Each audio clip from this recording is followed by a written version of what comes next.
guys, sorry it's been a while since my last video. Had a lot going on, and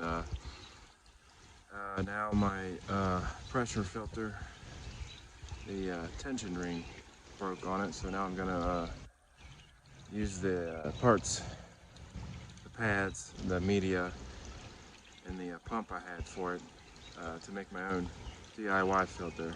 Because I went online, checked for the this tension ring, and it's one vendor that came up for it, and it's been sold out for 2 weeks. So my pond went green pea soup water, I like to call it, because my main filters hasn't been up working. I brought, like I said, I brought the filter from my front pond back here, and that helped for a while, but we really started getting temperatures up in the upper 80s for like a solid week, which is really hot, and it needed more filtration than what I had on it. So went to the hardware store yesterday because I got paid, and got some new DIY parts for a new filter I'm putting together. Let me spin you around here, and you can check that out.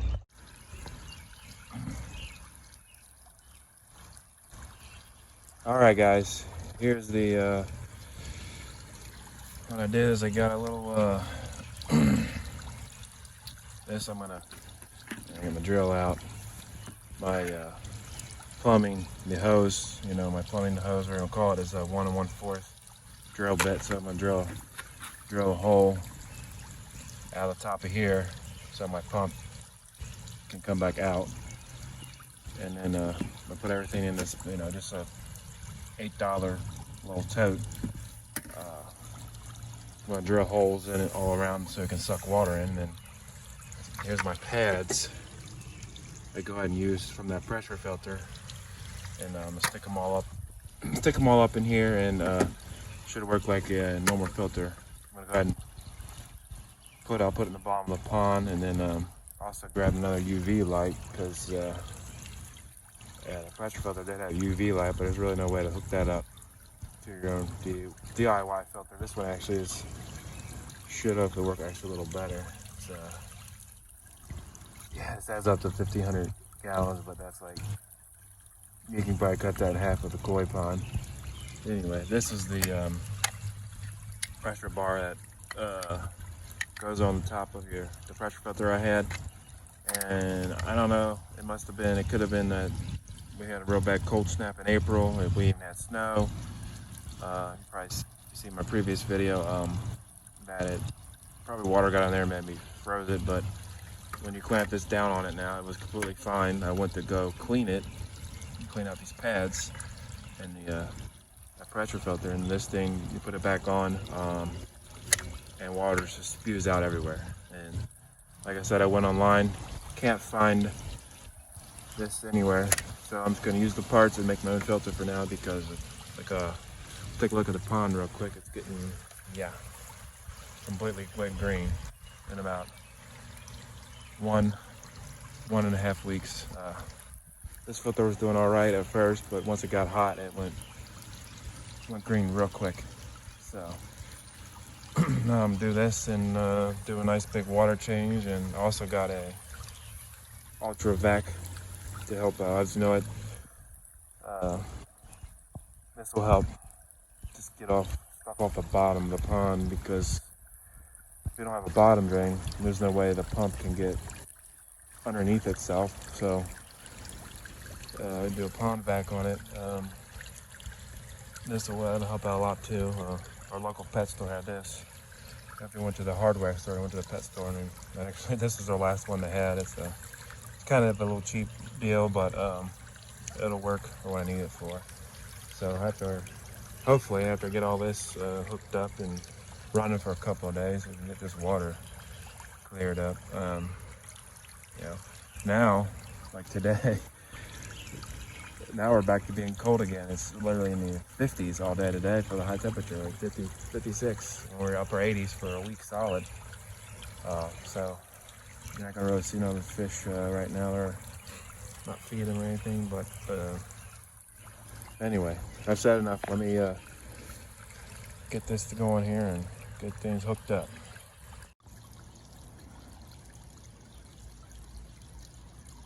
Alright guys, I'm back now. I got my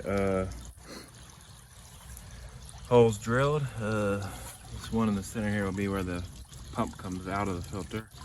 And these holes here will be for the suction for the pump. So I've got my UV right here. It's ready to go. Attach my hose from here.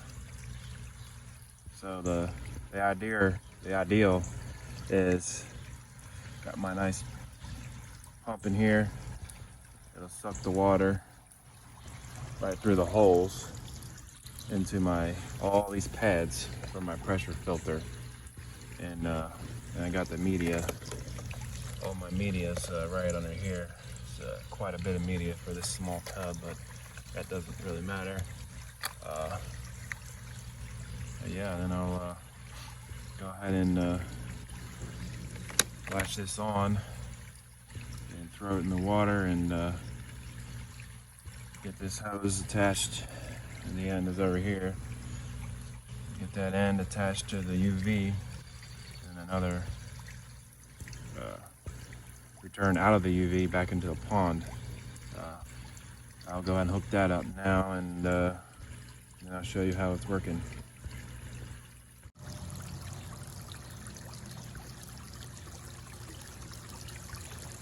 Alright guys, I just wanted to show you, I got everything hooked up.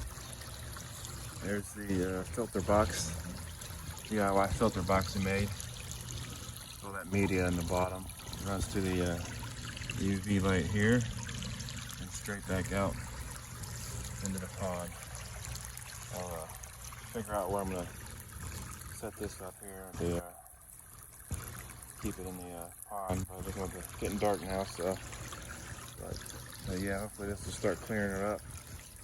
I'll run that pond vacuum tomorrow morning and get some daylight and some warmer temperatures. Considering it was in the 50s today for high temperature, that's crap weather. But yeah, we're at almost the dark time now, so let's finish this up and I'll be back with you on the next video and see we'll give this a good week to be running and see how much this works out with getting this pond back up to standards of better water quality. My water parameters as far as the nitrate and pH ammonia, absolutely great, but this right here is the like green pea soup water, and it's unacceptable. So I want to get this under control. Everything I can do for it. So if it doesn't work, I will end up. Last resort will be draining down most of the water, putting all fresh new water in. That's the last resort because it's not actually good for the fish. Restart. You'll basically be restarting the nitrogen cycle when you do that. So don't necessarily want to do that. That's the last resort. I'm sure it'll get hot again in like a week or two. So just getting ahead of the curve now. But yeah, guys, this flow looks a lot stronger too. To be honest, very disappointed in that pressure filter. The amount of debris that was even in it wasn't not that good. This little filter here that I have was doing a better job than that pressure filter. I would never ever buy that type of pressure filter again. So I had a decent pump on it, and it's just not really up to the pass, up to par. So guys, we'll leave you with this, and we'll see you on the next video. Peace out.